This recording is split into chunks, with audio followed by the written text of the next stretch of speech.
This is about Alabama, Heart of Dixie.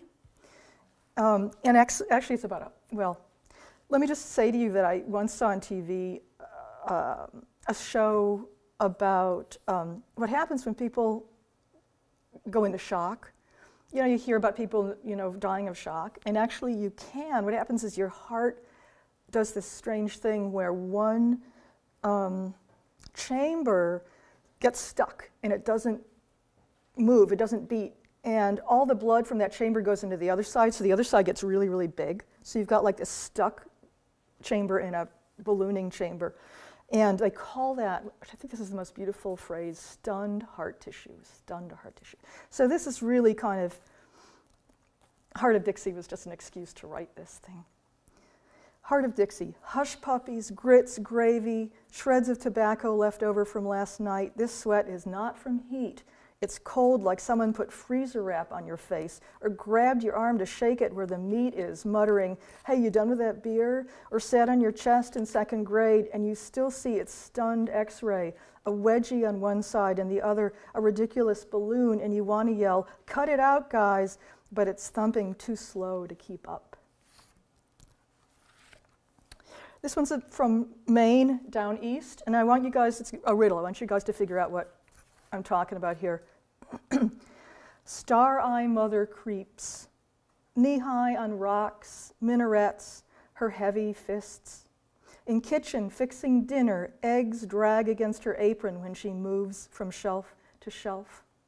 Put condiments in the dark, puts steps, puts eyes niggling in the cold, rips off glasses, calculating, distributing, rips off stockings, black, metallic, rips off girdle full of years, rips it off and drops it, her very own, only backbone, into the salty drink. What do you think? You want to hear it again? All right, lay it on you one more time. Down east. Okay, so be thinking. Think about Maine. This is really kind of a real Maine thing. Down east. Star-eye mother creeps, knee-high on rocks, minarets, her heavy fists, in kitchen fixing dinner, eggs drag against her apron when she moves from shelf to shelf. Puts condiments in the dark, puts steps, puts eyes niggling in the cold, rips off glasses, distributing, calculating, rips off stockings, black, metallic, rips off girdle full of years, rips it off and drops it, her very own, only backbone, into the salty drink. So what dumps their own skeleton? Snakes, not quite, but... Lobsters. Pardon? Lobsters. Lobster, it's a lobster. Nice. Okay, that's the riddle one. He gets whatever big ticket that you came here and you get to skip the rest of the semester, whatever. Okay. Yeah. Okay, this is the last one in the state series I'll read. This is called, this is from the nickname for Tennessee, Volunteer. Volunteer for this or any war and see where it gets you. 18, no money, the poster loud and in charge. And now this. Skin not quite yours, hands heavy, full of sounds, groping for words. No one gives them. You have to volunteer to read, down on your knees where some blood is blinking. First grade again. The words explode as you push your silly mind close. Okay. So the end of my reading will be from a brand new series, which I'm calling Bible Stories. After I finished the States series, I really missed being with these little things. They would collect after breakfast. I would write them. The state things just happened. I'd write a couple a day, and I just felt giddy writing them. I really felt like I was getting to know America in a strange way. So I've always been a lover of the Old Testament. I was one of those eggheads in grad school who actually took a course. I tried as much as possible to avoid my writing workshops, and I would take courses in film and courses in stuff. So I took a course called The Old Testament as Narrative, and it was really this wonderful exploration of the language of the Old Testament. So I don't read the Bible that often, but I feel very much that some of my work has been informed by its teaching, kind of rabbinical impulse, that it's about teaching, and it's about something always beyond itself. But I also have always felt kind of heartbroken that the Bible has been used not only to inspire, but to injure. And so some of these pieces are kind of protests against some of the uses to which the Bible has been put. Others are sort of celebrations of what we are as humans. So what I've done, again, sort of like the other state thing, I've torn off almost off the page phrases from the Old Testament and used them as titles and then riffed on them. So some of you who may know the Bible well may recognize some of these phrases. They're all Old Testament scriptural lifts except for a few from Revelation. So let's see how this goes.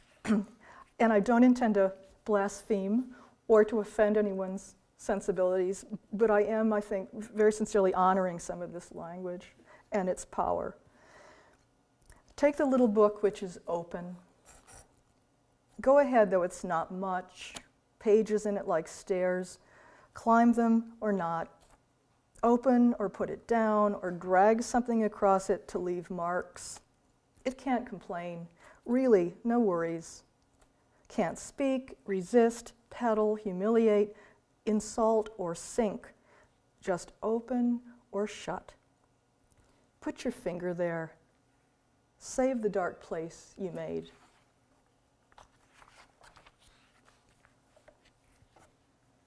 When I washed my steps with butter, I swear, it's really in there. When I washed my steps with butter, I was drunk. Really, I'd been at my cousin's wedding and had more after. You know how it goes. People get joking and do things, if you even remember. Bob and I made out, even though I wasn't speaking to him. Not after last time. Let's go back to your place, he said, and get some butter. I snorted into his drink, and he drank it. My fridge was full of beer, like my cousin needed it, after everyone's coolers, plus the kegs behind the Grange. I said, go out on the steps and get comfortable. Sing to me. So he started yowling, and I pulled out the butter. To scare him, I stuck it down his back. In that heat, the steps were shiny, and Bob had to jump. Not that I'm rich, but I did have steps, and Bob, and butter, a moment of fat. And the night seemed awfully young.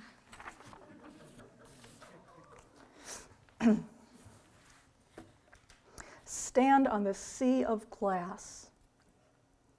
You could be on Mars or in a lab or at some manufacturer's designed to wow. Stiff on every side, tides and fish hung there. Walk back and forth, Jesus or something. It's so weird. Hurry, who can you phone?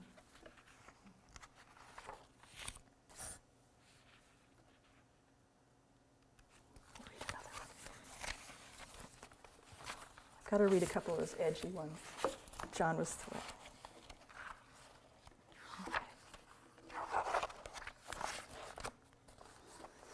Okay, there went up a mist, tracked by Doppler across Montana, says the weather girl, and under the palms on the Gulf. Note her blonde hair, heaps of it, like something you'd bank for a long time to develop interest, or find like a knife in a drawer. It's late. She's kicked off her shoes and unbuttoned her blouse. You see her black heels as she shadows the map, clear across the room, really, a trick of the hour. Really, she's propped against an old file cabinet, one hand inserted, and she's playing with some old tape deep inside. On TV, all you see is that hand missing and the other pointing, and her face cracked up with boredom. There, she says. There, in that place there, it went up a mist all day. In these latitudes, longitudes, she laughs, and people got wet. Man, were they surprised. They expected highs in the 90s, not some goddamn mist. Her finger flicks the tape, prods it. In these backwaters, not San Francisco, which is half underwater now, but Florida's so dry, and the Mustangs kaput in Montana. She laughs, bored, too short a laugh. She's trying to rip up the tape. So mists go up, she snorts, and why in hell should I care? She's got the tape rolled between her fingers. Without seeing, you know it's yellow, cracked, like a really dead fingernail. She can't stop playing with it. Soon she'll take off her blouse and wipe under her arms with a bag left over from lunch. She'll scratch herself, touch herself. At this hour, the picture tilts, sways. The cameraman's asleep. Doppler approaches her skin in extreme close-up, the large pores, a landscape. It's dry there, so dry, and soon the locusts will swarm.